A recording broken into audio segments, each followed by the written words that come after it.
Hi, I'm Rachel Mullins, President and CEO of the Putnam Museum and Science Center. We've shifted to virtual tours at this point because the museum is closed at least through the end of the month, but we wanted to stay in touch with our community. We're featuring some great science experiments that families can do at home, as well as touring some of our favorite new collections, as well as permanent exhibits like here in River Prairie and People. This exhibit is a story of our local history and includes our incredible artifacts from our collection. We have a collection of over 170,000 cataloged objects that, and at any given time, you might see maybe 5% of those out at any given time. So we do rotate the collection as well. So we're featuring today some of the objects from River Prairie and People.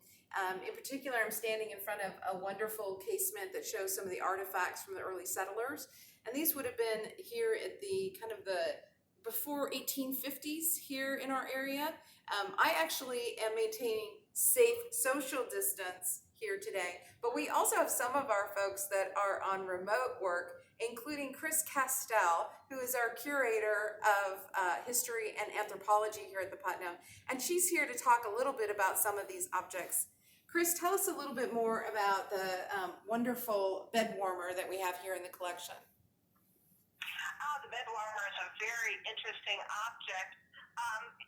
In the early days, the bedrooms would have been very cold because the fire was in the living space. And so when people were going to go to bed, they would take that bed warmer, which has a pan underneath, and fill that pan with coals from the fire, and then run that hot pan between the upper and bottom sheets of the bed, which would get the bed all warmed up for the people who were ready to sleep. We also have some great items here that would have been used for home knitting and textiles production, including spinning wheels and a variety of artifacts. Chris is really our expert, but we also have a knitter here on staff, and Kara Feggi, our Vice President of Learning Experiences, to tell us a little bit more about these objects. Thanks, Rachel. Here we have a spinning wheel, but before we start with the spinning wheel, you have to get your flax ready. This is the flax here. And in order to get your flax ready, you have to use one of these gadgets, which is kind of acts like a comb to make sure your flax is in order. Also, once you have your flax in order, you can start putting it through this hole here in the spindle, if you will. And then once you get it off the spinning wheel, you measure it out on your knitting knotty. That's this kind of vertical, horizontal thing. And then you get to put it on your measuring device. That's what this is, and it turns it into a scale. Folks, it's not done there. Then you put it in your pot and you make your dies, and then you get to warp your loom, put it on the loom, and then voila! You finally have a coverlet after a zillion hours later. Now, I'd say this is probably a more professional version than anyone could really produce at this point, but this is a hand-loomed coverlet. Chris, tell us a little bit more about this remarkable object. Hand-loomed coverlets like that were very common in this time period, and there's usually a panel on it that tells the name and a date even of when the coverlet was woven. We actually had a gentleman here in Davenport, I believe he was, who had set up a weaving industry in the very early days of Davenport history, and he made coverlets here in Davenport. But a lot of people would bring their coverlets with them as they came from the east, coming to Davenport. And this is remarkable because you can actually see the seam on this coverlet where it shows that it would have been a home loom, because they could only make as wide as the actual loom, and then it would be stitched together. Yes, that's right. And you'll see that in home woven rugs as well.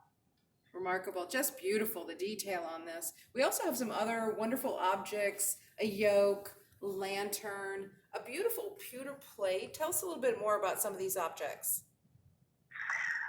Pewter was a material that was used frequently to make plates in the early days of our country, and it contains lead in it. So nowadays,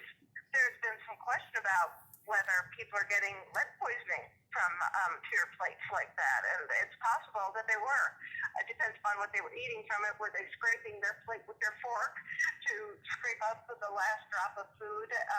What kind of drinks were they putting in cups? Was that drink leaching lead out of the plate? So we no longer use pewter to eat upon. Great. We also have some wonderful artifacts that are kind of the candle making, candle molds, early lanterns, as well as this wonderful wind up candlestick. Yes, that candlestick is a way that you can measure time even. And it also pushes that candlestick up so that you can, after it's burned out, you can pull out the remains of the candle. But it's been also called as a courting candle because it's a timed type of candle. You can wind it up to a certain point, and then a person could only stay for as long as the candle would last. So your romantic liaison could only last as long as your light was available. That's great. Thank you so much, Chris, for joining us today.